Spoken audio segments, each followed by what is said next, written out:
वृंदा की शादी हुई अभी 3 महीने ही हुए थे और बहुत ही जल्दी उसने घर को और घर वालों को अपना लिया था। साथ ही साथ वह घर के लोगों की नई नई आदतों से भी वाकिफ हो रही थी। वृंदा के ससुराल में उसके साथ कमला जी, जेठ जेठानी, उसका बेटा प्रतीक, वृंदा के पति सोमेश और वृंदा थी। वृंदा को अपने परिवार में कोई परेशानी नहीं थी। काफ़ी अच्छा और प्यारा परिवार मिला था उसे। बस एक चीज़ की कमी थी कि वृंदा अपनी सास से बहुत डरती थी।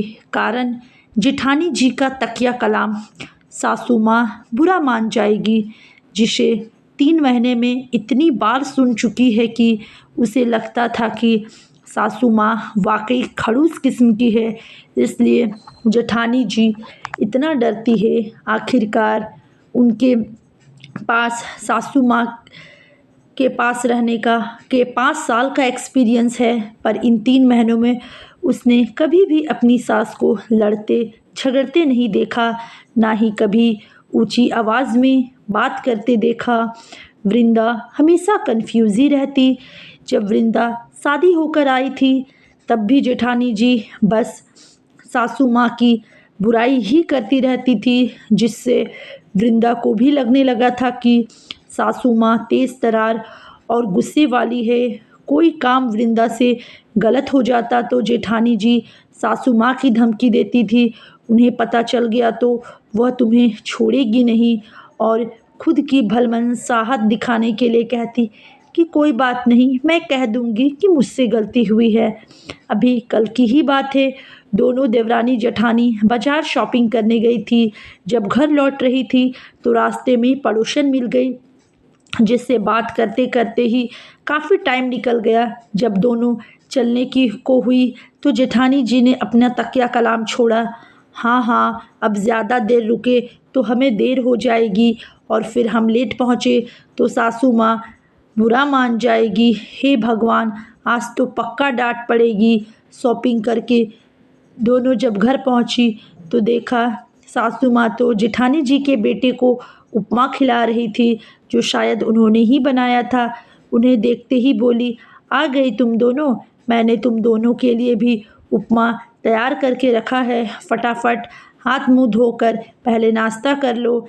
ऐसा कहकर वह फिर अपने काम में मग्न हो गई। वृंदा और जेठानी जी सामान रखकर हाथ मुंह धोकर उपमा खाने बैठ गई। उपमा खाते ही वृंदा ने कहा, मम्मी जी, आपने वाकई बहुत अच्छा उपमा बनाया है। अच्छा, तुम्हें पसंद आया? चलो, जब तुम्हारी इच्छा हो बता देना, मैं बनाकर खिला दिया करूँगी। वृंदा उनकी बात सुनकर हैरान रह गई। क्या वाकई सासू माँ इतनी गुस्सैल है कि जेठानी जी हर बात में सासू माँ बुरा मान जाएगी कहती रहती है? उसके मन में यही उधेड़बुन चल रही थी। रात को जब वो अपने कमरे में सोने गई तो उसने अपने पति सोमेश से कहा, सोमेश जी, मुझे एक बात समझ में नहीं आती। मैंने 3 महीनों में कभी भी मम्मी जी को गुस्सा करते नहीं देखा, ना ही ऊंची आवाज़ में बात करते देखा है।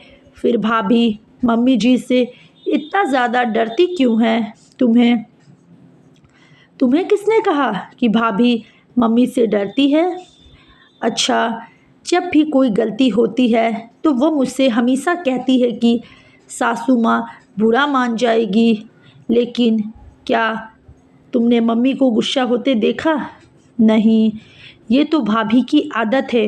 वो हर बात में यही कहती है कि सासू माँ बुरा मान जाएगी, लेकिन वास्तव में मम्मी गुस्सा बहुत कम करती है। वह तो भाभी को कभी किसी काम पर टोकती भी नहीं है, लेकिन कुछ लोगों की आदत होती है खुद को बेचारी और दूसरों को अत्याचारी बनाने की। इसका कोई सॉल्यूशन नहीं है।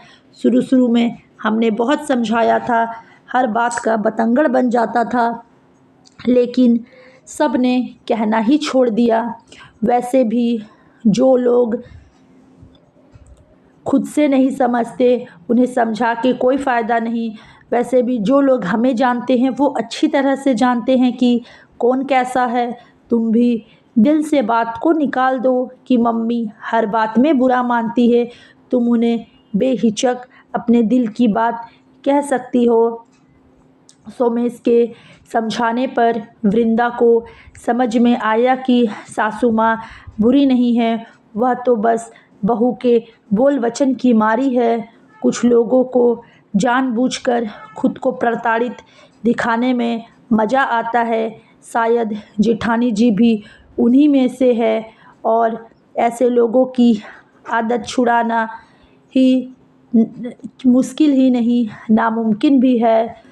तो दोस्तों, ये छोटी सी कहानी थी। अगर आप लोग को अच्छी लगी होगी तो वीडियो को एक लाइक ज़रूर कर दीजिएगा और चैनल पे नए आए हों तो चैनल को सब्सक्राइब करना बिल्कुल भी नहीं भूलिएगा, ताकि इसी तरह की अच्छी अच्छी मोटिवेशनल और पारिवारिक कहानी से मैं आप लोगों का मनोरंजन करती रहूँगी।